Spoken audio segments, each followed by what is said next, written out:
বিশ্বাস করবেন না, এটা মুখে দেবার সাথে সাথে কি যে একটা ভালো লাগা, সত্যি বলে বোঝানোর না। অসাধারণ টেস্টি।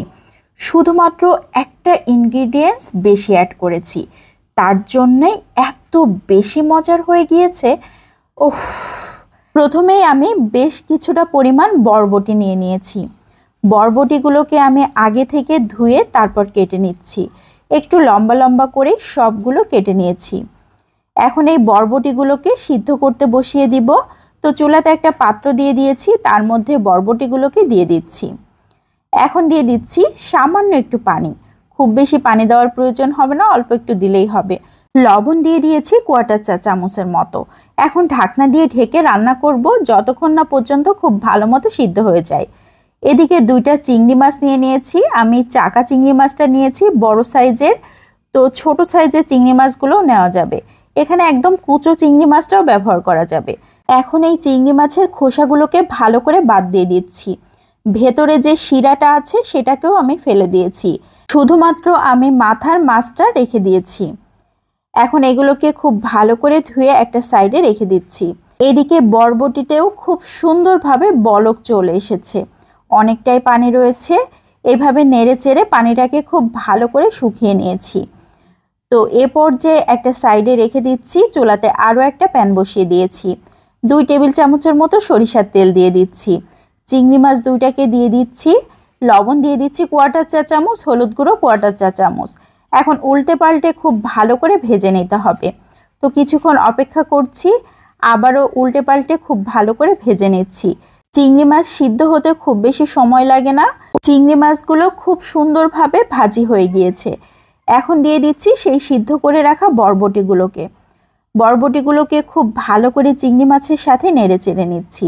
বরবটির গায়ে যে আলগা একটা পানি আছে সেটা শুকিয়ে নিতে হবে। তো এ পর্যায়ে দিয়ে দিচ্ছি একটা পেঁয়াজ। আমি পেঁয়াজটাকে চাকচাক করে কেটে নিয়েছি। 5-6 কোয়া রসুন কুচি করে নিয়েছি। 4টা কাঁচামরিচ দিয়ে দিচ্ছি। এখন আবারও খুব ভালো করে নেড়ে চেড়ে সব কিছু মিশিয়ে নিচ্ছি। এ পর্যায়ে ঢাকনা দিয়ে ঢেকে রান্না করব 3-4 মিনিট। তাহলে রসুন পেঁয়াজ সব কিছু খুব ভালো মতো সিদ্ধ হয়ে যাবে। তো ফিরে আসলাম 3-4 মিনিট পরে। এ পর্যায়ে কিন্তু সব কিছুই সিদ্ধ হয়ে গিয়েছে।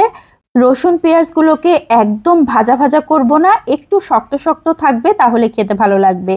এ পর্যায়ে দিয়ে দিয়েছি 2 চা চামচ সরিষা পেস্ট। সরিষা পেস্টটা একটু বেশি করে দিলেই খেতে ভালো লাগবে। ওই যে প্রথমে বলেছিলাম একটা মাত্র ইনগ্রিডিয়েন্টস অ্যাড করেছি, তার জন্যই এত টেস্ট। তো এই সরিষা পেস্টটা দিলে অসাধারণ একটা টেস্ট হবে। তো এ পর্যায়ে আমি 4টা ভাজা শুকনো মরিচ নিয়ে নিয়েছি, সামান্য একটু লবণ দিয়ে খুব ভালো করে ভেঙে নিয়েছি। যে 4টা মরিচ আমি সিদ্ধ করে নিয়েছিলাম বরবটির সাথে, সেটাও নিয়ে নিয়েছি, একটু ম্যাশ করে নিচ্ছি। পেঁয়াজ কুচি দিয়ে দিচ্ছি 2 টেবিল চামচ। খুব ভালো করে মরিচের সাথে পেঁয়াজটাকে মিশিয়ে নিচ্ছি। এখন একটা সাইড করে নিয়েছি। এদিকে চিংড়ি মাছ 2টাকে নিয়ে নিচ্ছি। চিংড়ি মাছ 2টাকেও সুন্দর করে ম্যাশ করে নিতে হবে। একদম মিহি পেস্ট করা যাবে না, হাতে মাখালে যেরকম হবে ঠিক সেভাবেই করে নিতে হবে। তো এখন সেই বরবটিগুলোকে নিয়ে নিচ্ছি। বরবটিগুলোকেও খুব সুন্দর করে ম্যাশ করে নিতে হবে।